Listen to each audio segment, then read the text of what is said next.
Hello friends, আসসালামু আলাইকুম। তুমি সবাই কেমন আছো? কমেন্টে জানিয়ে দাও। আশা করি সবাই ভালো আছো। আজ আমি তোমাদের মাঝে অসাধারণ একটা রেসিপি শেয়ার করবো। সেই রেসিপিটা হচ্ছে গরুর কলিজা ভুনা।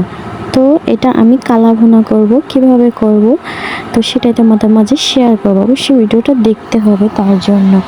এদিকে হচ্ছে আমি কড়াইতে কাঁচামরিচ পেঁয়াজ কুচি দিয়ে দিয়েছি, আর হচ্ছে দারচিনি এলাচ সব যা লাগে পরিমাণ মতো সেটাও আমি দিয়ে দিলাম।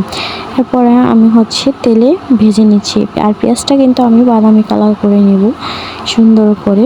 আর এদিকে হচ্ছে জালটা নিভে যাচ্ছে, যেহেতু পাটখড়ি দিয়ে জাল দেওয়া হচ্ছে এজন্য বা নিভে যাচ্ছে।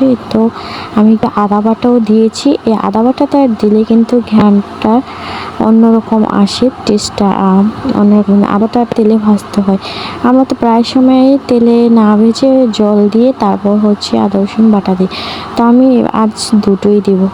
তো এই তো এদিকে আমি জল দিয়ে দিয়েছি, তারপর হচ্ছে হলুদ গুঁড়ো দিয়ে দিলাম, মরিচ গুঁড়ো দিয়ে দিলাম, আর একটু ঝাল ঝাল করে রান্নার জন্য কাঁচামরিচটা বেশি দিয়েছি, আর স্বাদ মতো দিয়েছি লবণ।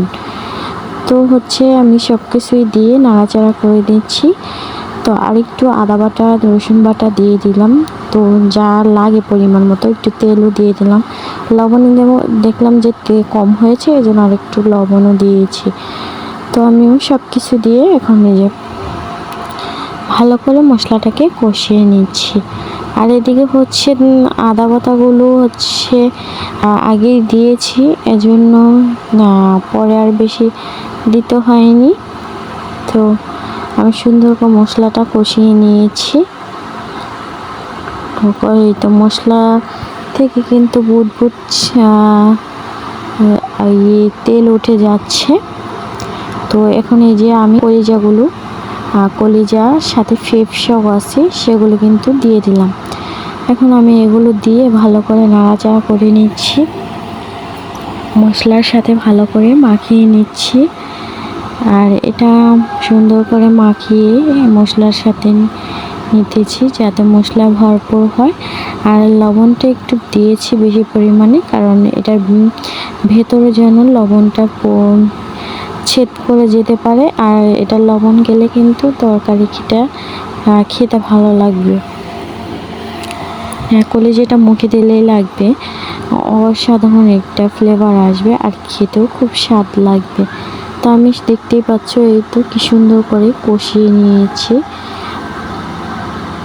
দেখেই জিভে জল চলে আসছে, লোভনীয় হয়েছে খুব। আর এদিকে হচ্ছে আমি গোটা গোটা করে পিস পিস করে কিছু আলু কেটে রেখেছি, সেগুলো দিয়ে দিলাম। যেহেতু একটু বেশি পরিমাণে শুধু কলিজা ফেফসা হলেই কিন্তু ভালো লাগে না তেমন, এই জন্য কিন্তু একটু আলু দিলে দেখা গেছে খেতে খুব ভালো লাগবে, একটু বেশি বেশি হবে। তা আলুর সাথে আলুই, কলিজার সাথে কলিজাই। তো আমি সবগুলো সুন্দরভাবে মাখিয়ে নিচ্ছি। এতে সুন্দর করে মাখিয়ে নেওয়ার পর আমি থাপ থাপ করে ঢেকে নিচ্ছি। এরপরে একটুখানি কষিয়ে তারপরে হচ্ছে জল দিয়ে দিব। আর হচ্ছে এদিকে জালটা বাড়িয়ে দিচ্ছি, কষানো কিন্তু প্রায় হয়ে যাচ্ছে। আমি নাড়াচাড়া করে দিচ্ছিলাম ভালো করে। আর এটা কিন্তু দেখতে এককালে বটের মতো দেখা যাচ্ছে, দেখতে পাচ্ছ। তো এটা কিন্তু বট না, কলিজা ফ্যাপসা, গরুর কলিজা ফ্যাপসা। তো আজ আমি ফার্স্ট টাইম রান্না করছি। তা এর আগেও একবার রান্না হয়েছিল, সেটা আমি রান্না করিনি। তো মানে হাতে হাত লাগিয়েছিলাম এটুকুই আর কি। তো আজ এই ফার্স্ট টাইম নিজেই রান্না করলাম। তো খেয়ে দেখতে হবে যে কেমন হয়েছে। আর দেখেই বোঝা যাচ্ছে তরকারিটা কিন্তু খেতে খুব ভালো লাগবে। আর এদিকে যে ঝোলটা টানিয়ে নিচ্ছি, ঘন ঘন হয়ে আসছে। এটা ঘন ঘন হয়ে গেলে কিন্তু তরকারিটা নামিয়ে নেব। তো এদিকে ঝোলও ঘন হয়ে এসে আর মাংস থেকে কিন্তু তেলও ছেড়ে দিচ্ছে। আর এদিকে আমি দিয়ে দিয়েছিলাম এই যে গুঁড়া মশলা, ভাজা গুঁড়া মশলা।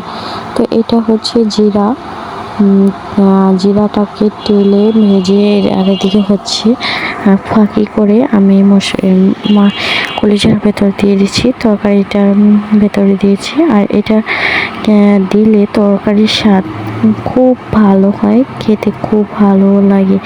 এই তো ভিউয়ার্স,